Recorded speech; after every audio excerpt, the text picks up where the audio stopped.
Yo, pump it up. It's time for the news. Yo, we getting ready to bring you the news, boy. You need to know it. All right, welcome to another episode of Open Run. This is episode 17. Today we're going to be talking about the impacts of social distancing on the NCAA. So we have two special guests, two former Tampa Prep standouts, Tyson Ward and Juwan Durham. Juwan's currently playing at Notre Dame right now, and Tyson just finished up at North Dakota State University. So welcome, guys.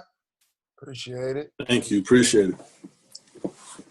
All right. So we'll start with Juwan. Can you tell us about the impacts social distancing has had on you guys as far as you guys playing in the NCAA tournament at the NCAA? To be honest with you, it was kind of crazy because we was on the way to shoot around for our second ACC tournament game. So we was on the bus, and they just told us we about to go back home, and it's really no point in us going to shoot around right now. So after that, we just all went home, and since then we just been on our own, just chilling right now. So mostly we just doing push-ups and just chilling at home, trying to distance ourselves from everybody, and just trying to stay safe and stay healthy. Okay. How about you, Tyson? Luckily for me, I got to finish out my tournament. When we won, and then it was kind of like, it's a lot easier for those bigger schools, to they don't get that tournament experience, but like they still might get that chance to like dance and do all that stuff.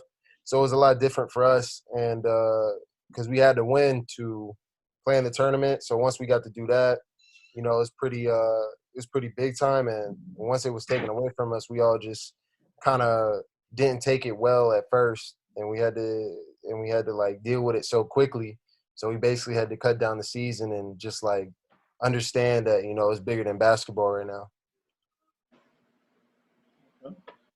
That's what's up, man. Go ahead, Chris.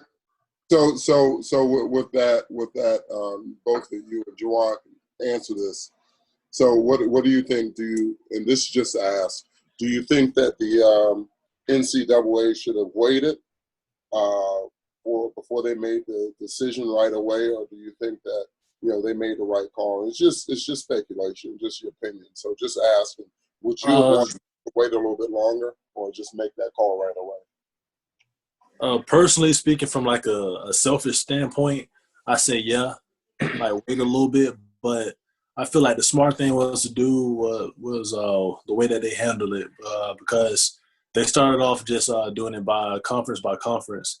And at first, the ACC was still on, like we was gonna be able to play and everything. And I think it was either the Big 10 or the Big 12 that had canceled it first. And then from there, it just kept trickling down, and we just had it set what it was. I mean, I don't know. Like, I think they did the right thing. Like, I think should just cut it off like immediately. Because if they would have postponed it, it would have pushed like, some people like that are ready to go off to, do their, like, once you're done with basketball, you're done with basketball. And that makes the process for, those guys that want to go pro, a little bit long, like it shortens their time because they can't talk to, certain people at a certain time. And so you're basically making the college basketball season a little bit longer. So if they would have postponed it, you basically got a whole extra month of, college workouts, and not college workouts, but like practice that, that's not really like wouldn't necessarily be there. Let me say this right fast, Chris, because that's interesting. I didn't even think about what Tyson just said, because I was more selfish on my end, because I wanted to see y'all continue to play. But it's interesting that you said that so they can wait. What about you guys were seniors? Juwan, you're a redshirt junior or redshirt senior, whatnot. But what about the sophomores? How do you think, like, the underclass, is it easier for them to let it go, or is it harder? Like, who it weighs on more? I feel like it weighs more on the seniors than it would in the juniors. Those guys that are ending towards the end of their career, they don't have that many games left. You see, like, I take it back to, like, my freshman year. Like, we were, like, a really good team. We had 19 wins to finish the year, which is pretty good for a mid-major. And, you know, we lost. And, you know, I was upset, but I wasn't as upset as, you know, us not being able to play now because, you know, I had 3 more years to play college basketball and do what I wanted to do. So my question would be, most people, late bloomers, they usually get their pub in the NCAA tournament. So do you think it would have I'm not going to say a knock, but as far as the exposure piece of you guys playing in the tournament this year to, you know, to make your name for yourself, like the Ja Morants and all that type of stuff, do you think it'll be making it a little bit tougher for you to go to the next level? I Yeah. mean, yeah. I feel like it could be because, like you said, you don't really get a chance to play in that spotlight like you will if you was in the tournament. But then again, if you a senior, you signing like with somebody that'll be able to get you good workouts and stuff like that. That's when you're gonna have to be able to make your mark, basically. To go off that, like, yeah, like you got to restart basically. So you basically got, like, ever since the season's ended, you just basically have to restart. You don't get that game, you know, where, you know, you could be that CJ McCollum, like that style of player, and like those guys that, you know, took over the tournament. Like there's no chance for those guys. So basically, when you get into workouts, you basically got to redo it and remake a name for yourself. So I know you guys have relationships with people in other sports, you know, like baseball, or track. Have you spoken with any of those athletes and had a conversation with them and how they feel? And also, what do you think the NCAA should do about that? Do you think they should allow them to come back for another year? Because they don't get this. I mean, like, everything is a wash. So their 2020 was a wash. So do you think they should get a chance to come back for another year? Yeah, 100%. Like, I mean, you know, track always starts later, you know, so, and baseball and softball and all that stuff. So I was talking to one of my friends, and she was on track to be, you know, win the national championship for track, like throwing and stuff. And now they cut it. So now she doesn't get a chance to, you know, maybe she gets that Nike contract and she can still throw, but like it changes the whole dynamic of her career. You know what I'm saying? What about you, Juwan? I agree with what Tyson just said. Honestly, we both have some friends that play both baseball and track, and I feel like it'll be beneficial for them to get that year back. But at the same time, that all comes with politics. Like, you gotta see who's gonna do the funding for the seniors, and they got a new incoming freshman and all that. So that's still a slippery slope right now. But I feel like that they should, because they basically lost that whole season, and they don't really have the chance to, like, prove themselves if they haven't already. And like this last year is usually like the year for those guys to, like, really make a statement. So, Juwan, this question might be for you. As far as the impact, I see a lot of kids now in college, they're declaring for the draft. Do you feel like if y'all would have played in the tournament and made a little run and you'd have got a little bit more pub and things of that nature, do you think you'd have took that extra step to declare for the draft? Oh yeah, possibly, because the way that the first game had went for me, I was playing pretty good, and I just ready to prove myself some more for the second game and the following after that. So it was kind of tough that I didn't get a chance to prove myself and do everything I knew I could do. But in all due time, I feel like it'll work out in the way it's supposed to work out. So we'll see what's gonna happen next. I think both of y'all said that it's you know, with the virus and everything that's going on, you know, they made the right decision.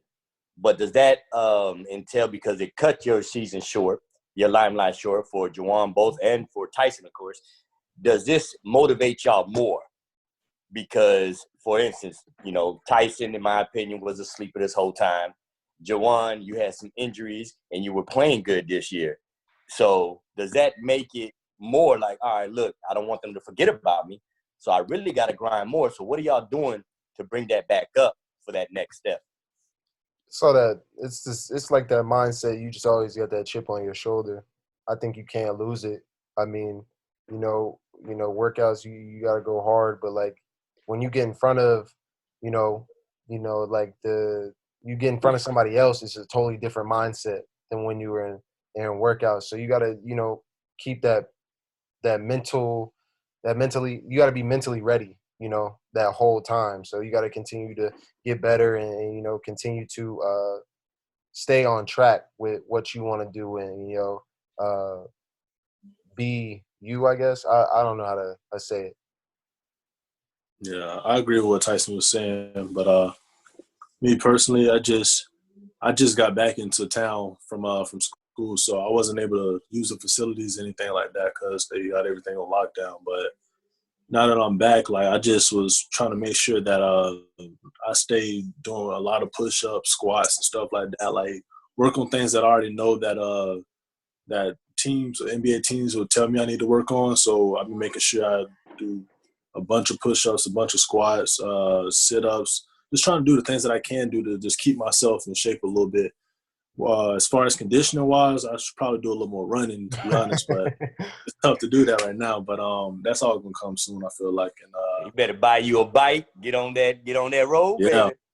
for real, I need to. That's coming soon, though. So going forward, and this is for Tyson and Juwan, either one of you can answer. So with the I know for Tyson, what is going to be your approach for the next step? Right now, everything is at a standstill.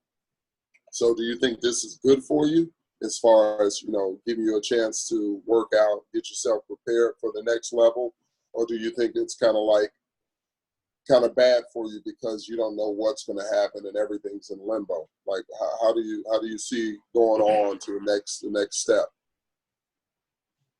I see it as something positive because even though it's a bad situation overall, but I see it in a positive because everything's on standstill right now. So while everything being on standstill, you get in more work by yourself and just work towards your goal right now. So I think that it's a positive in a way.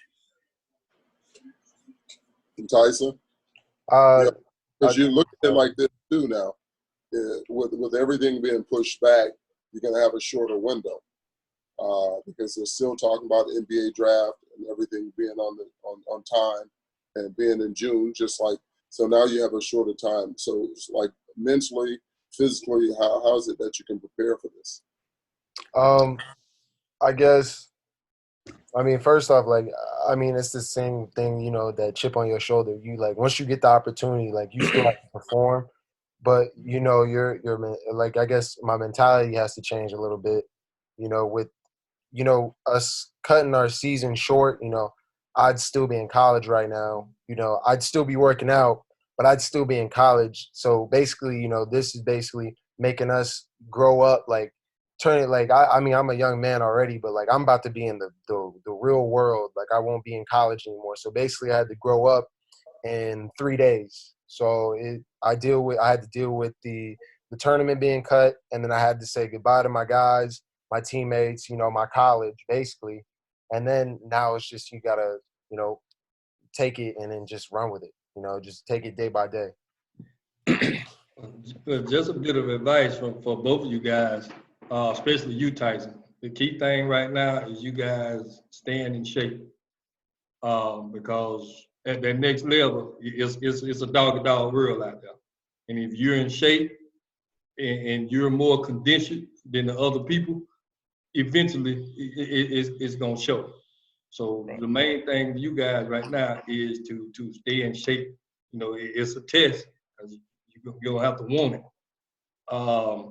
Because when you go to those camps, it's big, it's tough, and I'm pretty sure you done been to them. But the guy that's in that tip-top shape and doing those drills consistently without showing tiredness, it'll put you over the edge. So guys, Can you guys like talk about your own experiences and the jump that it was from high school to the college level? And could you tell us about your transitions? Me personally, it was tough. But coming off of the 2 ACL injuries, I felt like I didn't transition until the year I actually played. So I came in my freshman year.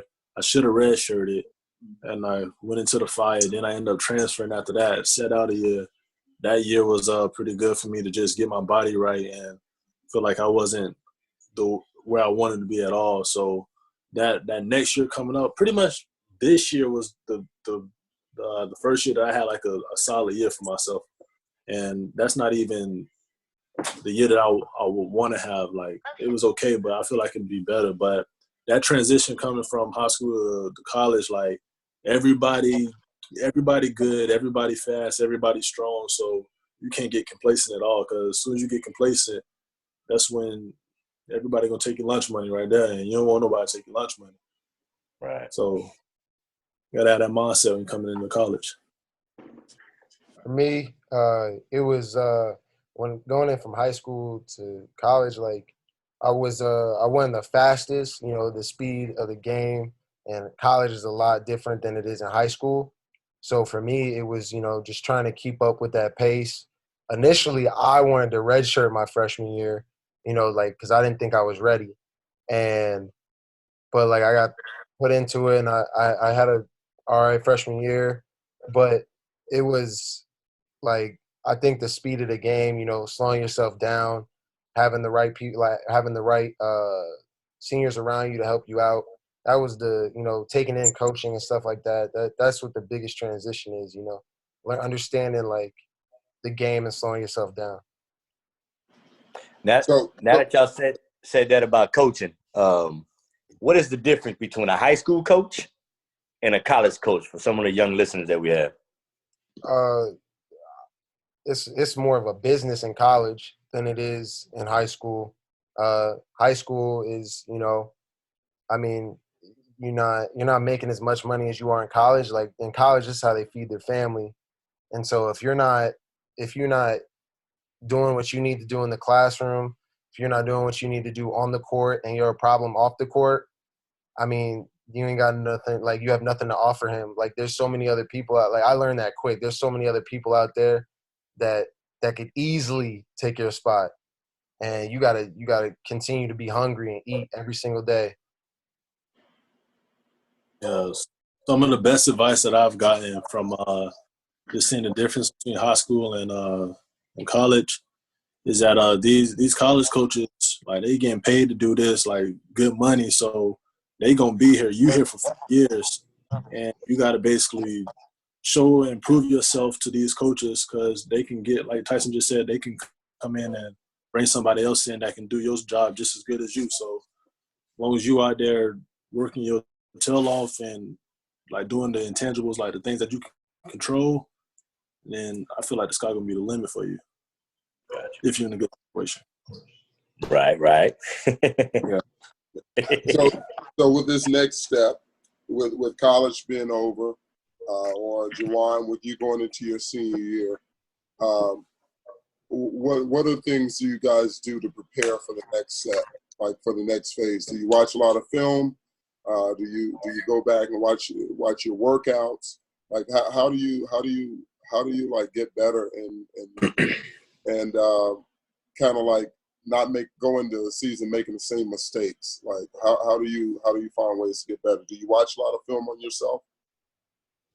Yeah, what I do personally, I can't do for Tyson, but yeah, I watch a lot of film of myself and see the things that I didn't do right, or the things that I know that I can do better. Like, I'll watch the film, like, dang, I know I could run down the court faster, or like have more energy in there, and I'll try to fix that. And hopefully my coach can see that I'm trying to fix it and things like that.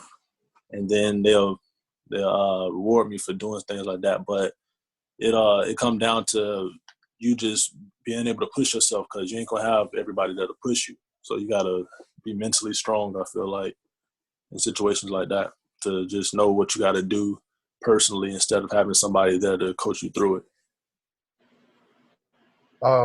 This like going on right now. I haven't watched that much film, but going into my senior year, they cut out all my makes, my misses, my turnovers, all that stuff, and I watched all my misses and just worked on certain things and worked on the areas where I know I succeeded last year, and I tried to fine tune it and create other options that I could use that I already had. So if I already had the block, I'd create a different move for it so I could have different options and make that spot my own. So for our young listeners, would you kindly enlighten, I know both of you guys got recruited out of high school. Can you enlighten our young listeners on something that you would have done different to get yourself recruited a little bit more? I would have taken it a lot more seriously, like workouts wise. I think I'd rather hang out with my guys. In high school, I used to hang out with my girlfriend all the time. I got caught up in that life. But just that, getting in the mornings, if you can, getting in the weight room.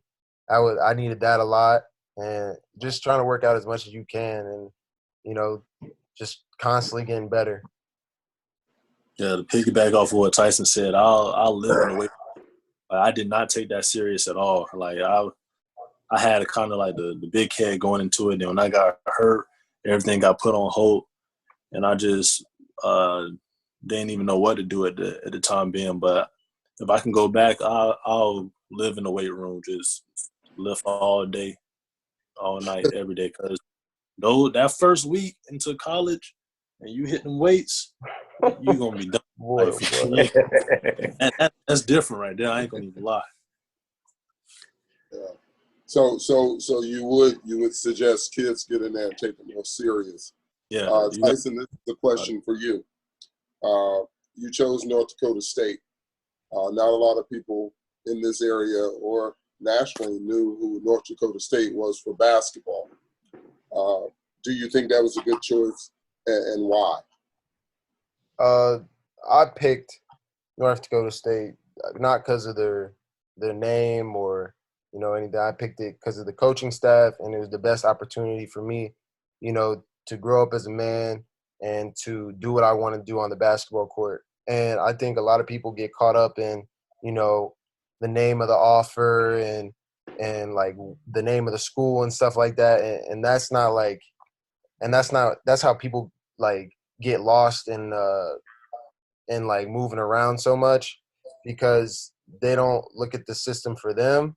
They look at the system for, the likes on Twitter and the videos they get and all that stuff. I think that I chose North Dakota State so I can make a name for myself, put the school on the map, and, show that there was more to my game than what everybody thought there was. And you did that. Juwan, with you getting hurt 2 years, which is tough.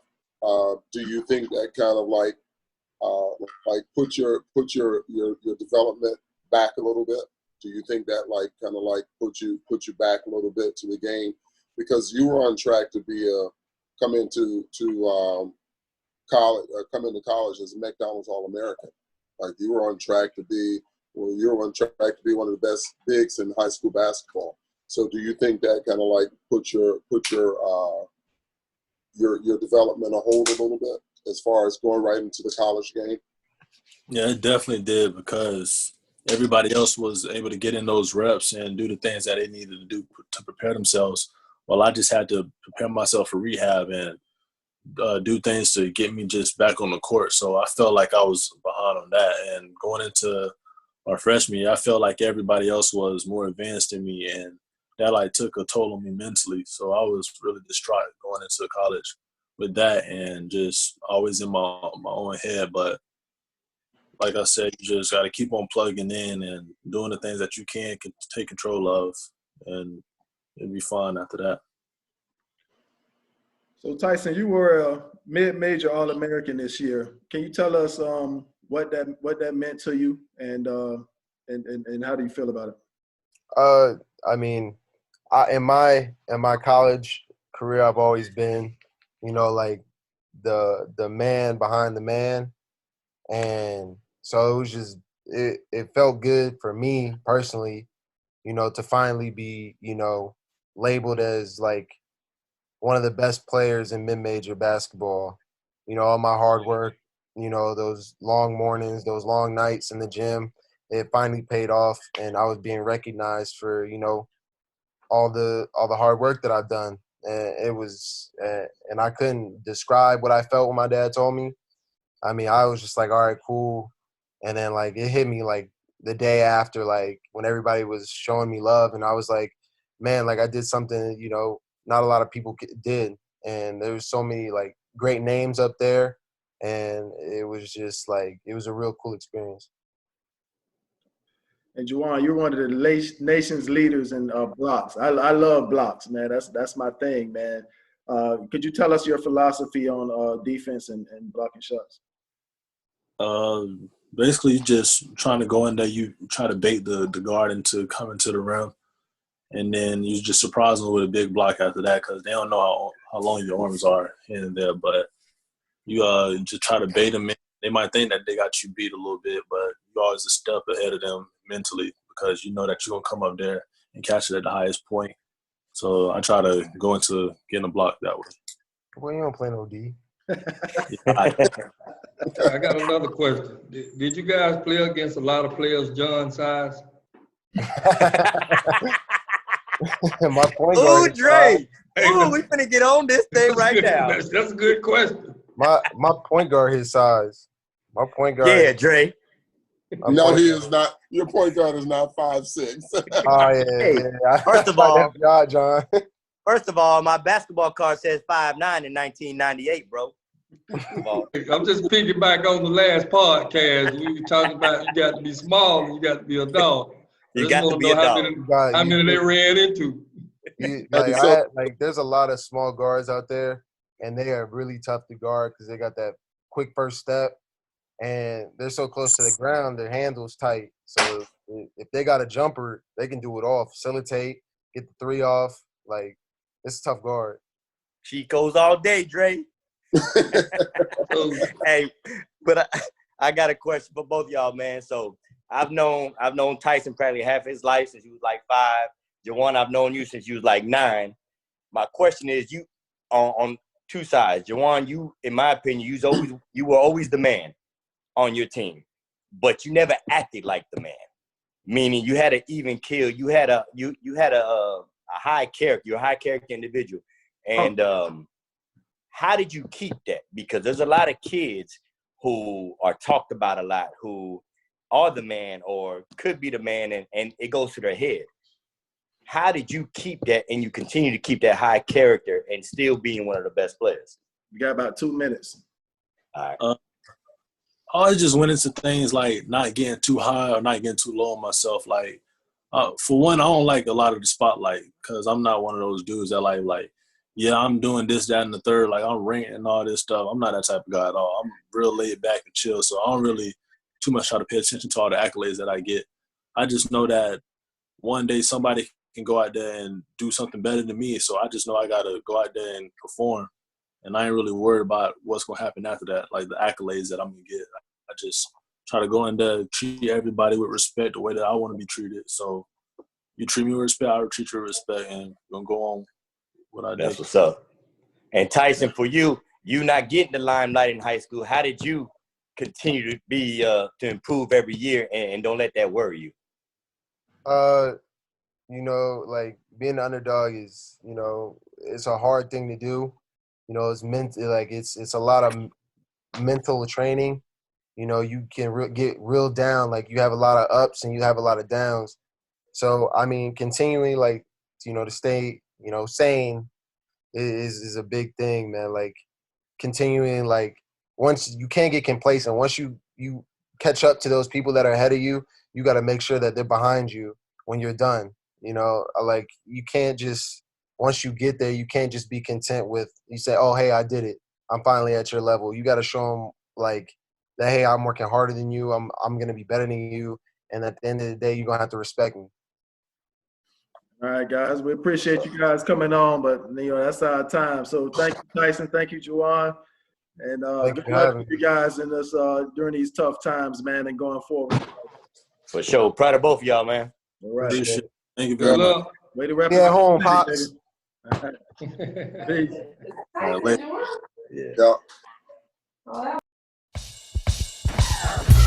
Yo, pump it up. It's time for the news.